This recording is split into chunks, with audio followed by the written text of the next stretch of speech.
August 23, another regular clan war. We got 63 win streak. Not exactly win streak, but yeah, some tie here and there, as you can see. Okay, I got 2 attack worth breaking down. Some of the more complex strategies. So another meta base. I'm doing Skelly Donut Lalo. The option is not too desirable, but still it restructure its foundation. And still 2 of the addition target alongside with enemy CC is still some of the primary defense, so it's alright. Okay, I dug out these 3 defense, and in between these 3 items still a warden tower, but it can ignore that since I'm deploying smaller units like Lalo. So just see it as a single inferno and it'll be alright. After that, we create a vacuum in the center, and you can see after the crossbow is gone, there's no long range defense on the right upper corner, so we can make good use of flame flinger to create massive amount of value. So deploy it right there. Even if I fail to take down that crossbow, the flame flinger can still do a good job because it's somewhat at the center. I mean the crossbow, so it'll encounter my flame flinger late in the game. Okay, I'll deploy my Lalo group like this to counter its windsweeper, and the bottom section has a gap formed by a structure of walls, so it'll delay my Sui group. So make sure my Lalo go around alongside with my royal champion, because I don't count my Sui group to cross that gap. Okay.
The upcoming update has a lot of nerf, but what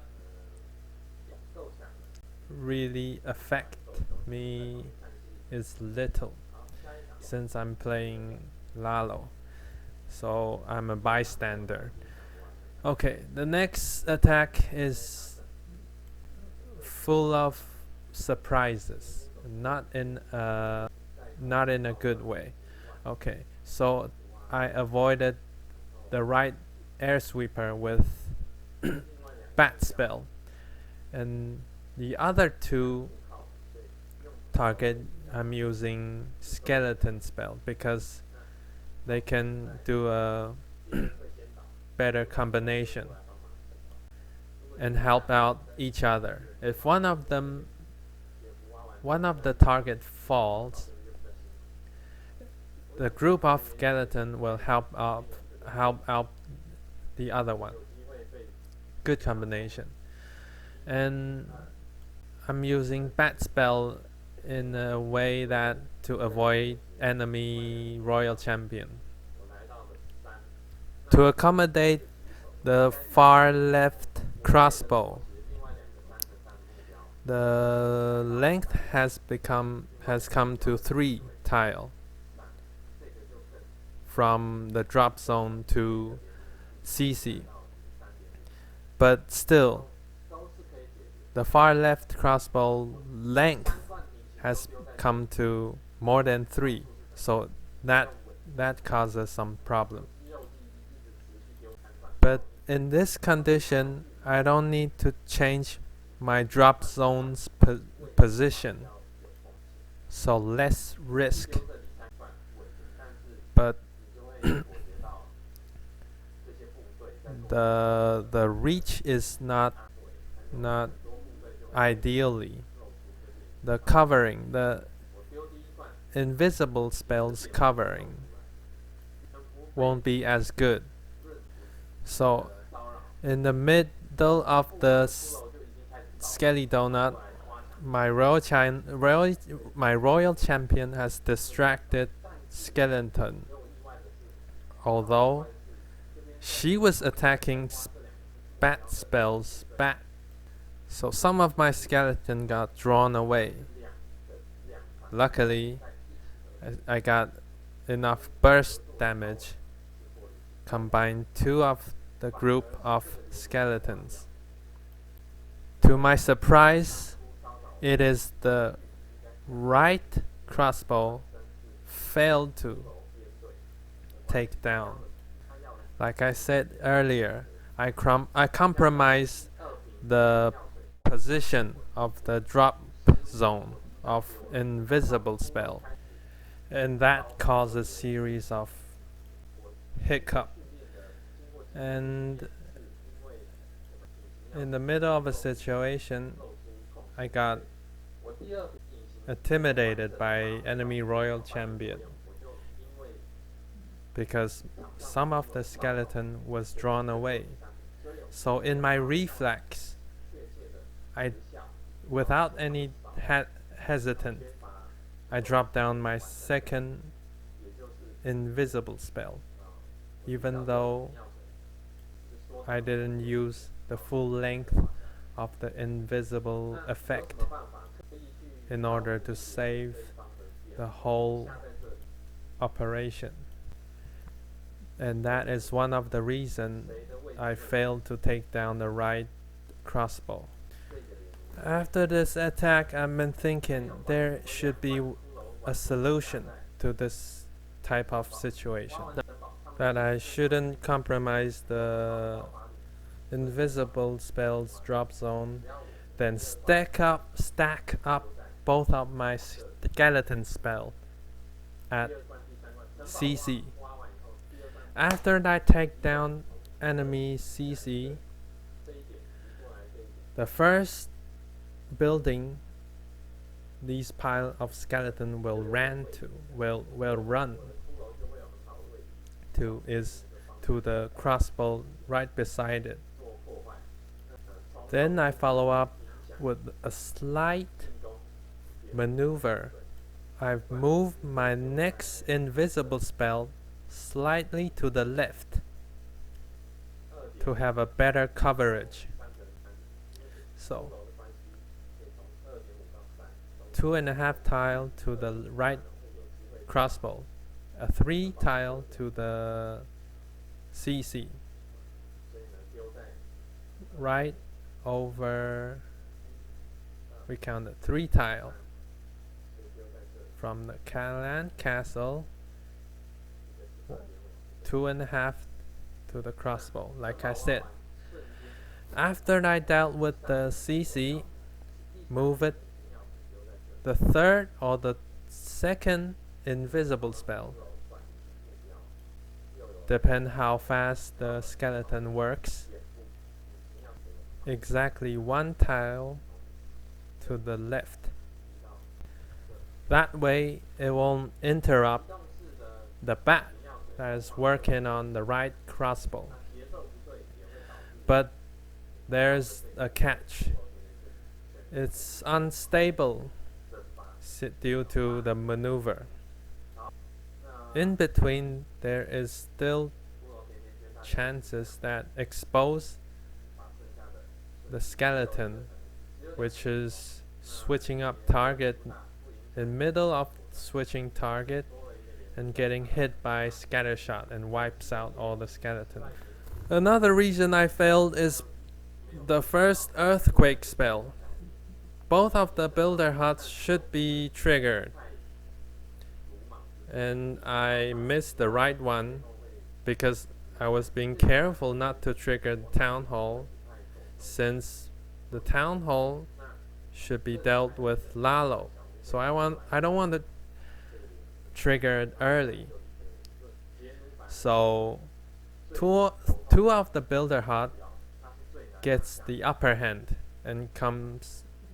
Then they came to try to, and that's why the situation gets worse. Even though the bat spell is one of the most aggressive spell to apply during Skelly Donut, but still, gathering all these little incidents,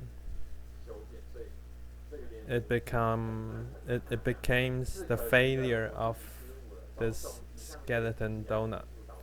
Yeah, not as perfect. It was my fault. Okay, still a good value taken out by Flame Flinger, since it has no long range defense at the right. Follow up with Zui charge at the bottom, and dealt with enemy king and queen. Okay, if my queen can reach the multi-inferno at the middle, that'll be nice, but the actual work has been dealt with royal champion, and you can see 2 of the air sweeper pointed at this kind of direction, so to go around it, we started from the top. You see, the upper air sweeper is pointed at the right section, which is dealt with Inferno, so we have to worry about the second air sweeper. That's why we started from the town hall, which is favorably or desirably, because we want to start up strong with our warden ability.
Okay, we mistriggered this builder hut, so it has the upper hand and start to repair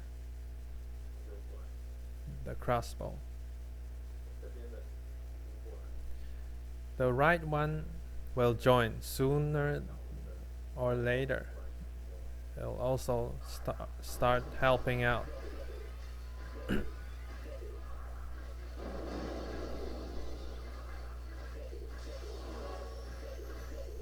Then the bat triggers the royal champion.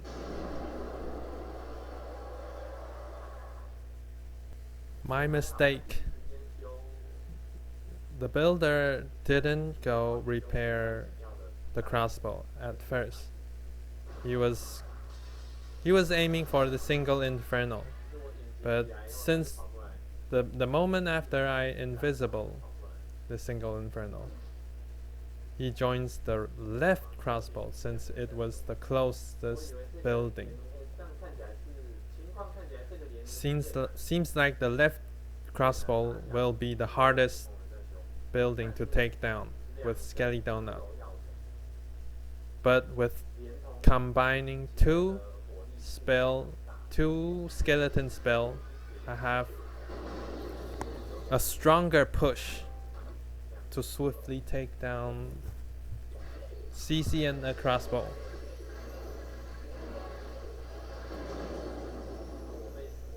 On the other hand, the crossbow situation has gone worse, and I kind of got spooked since the skeleton got drawn, since the bat got targeted by royal champion.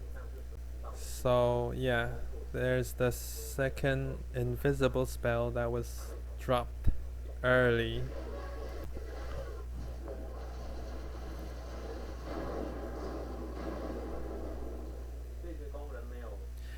And I was mistaken.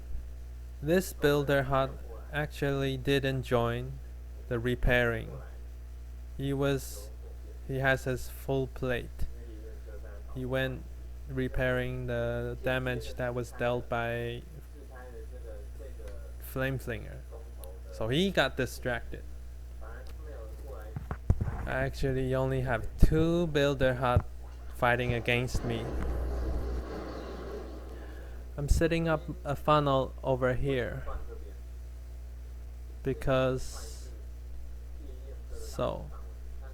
this region was my Flame Flinger region, and it's moving in a slow pace. So if I deploy my queen right off at the corner at that cannon on the right,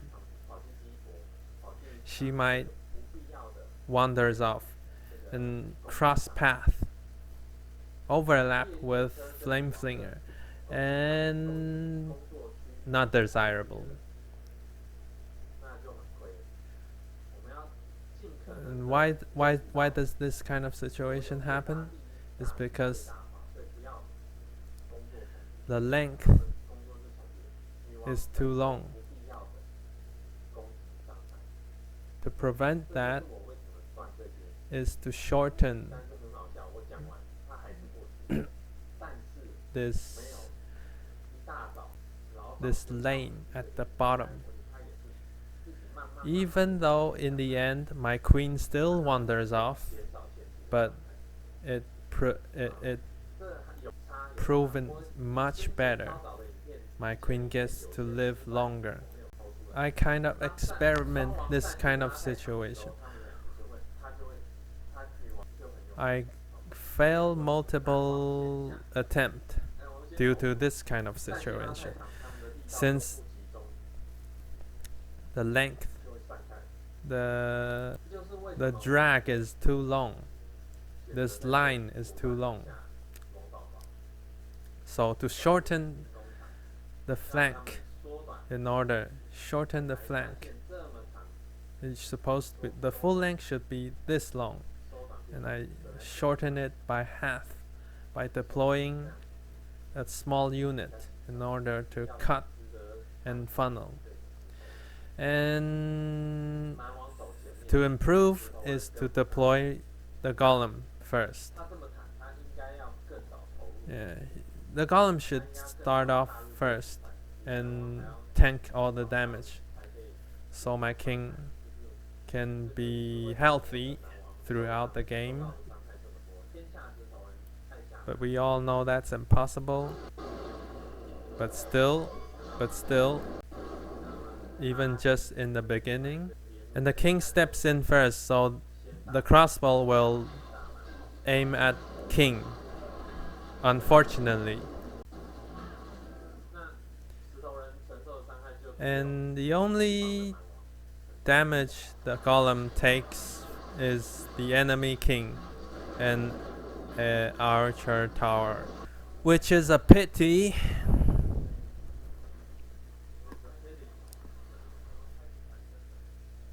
Now the queen starts to get rattling and wanders off the wrong path because she has more option, since due to her reach,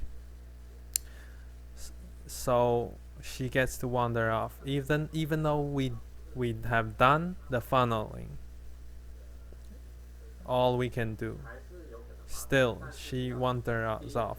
But in this case, actually I prefer she goes right. Here's what I'm gonna explain. The Flame Flinger combined with the Archer Queen. Archer Queen has more burst damage. Combine these two forces, we can catching up the schedule which has been delayed in order to deploy my lalo. Okay, the foundation now has become a crooked upside down J right before I deploy my lalo. This is the situation that we have to deal with. So you're looking at a upside down J. Okay, if you see what I mean. And there is a bulk area we have to trim it down before we deploy our lalo. So this is the ideal playground for our lalo. Now it has an additional island stretched out on the right. Due to the lack of tempo, lack of speed coming from Flame Slinger, it's a slow paced siege machine, like I said.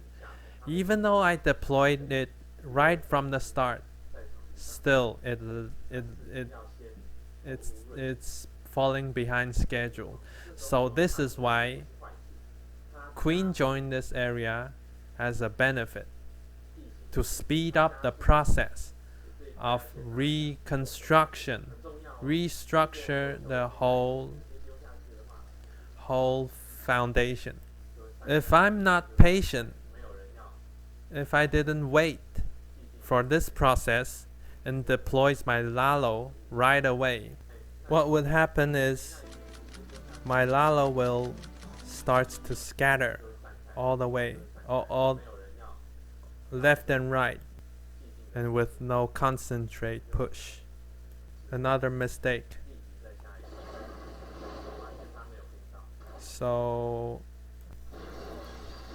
lucky I got an additional freeze since I kind of saved it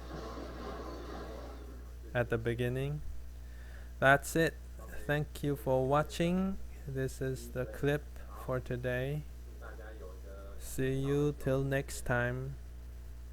Bye bye.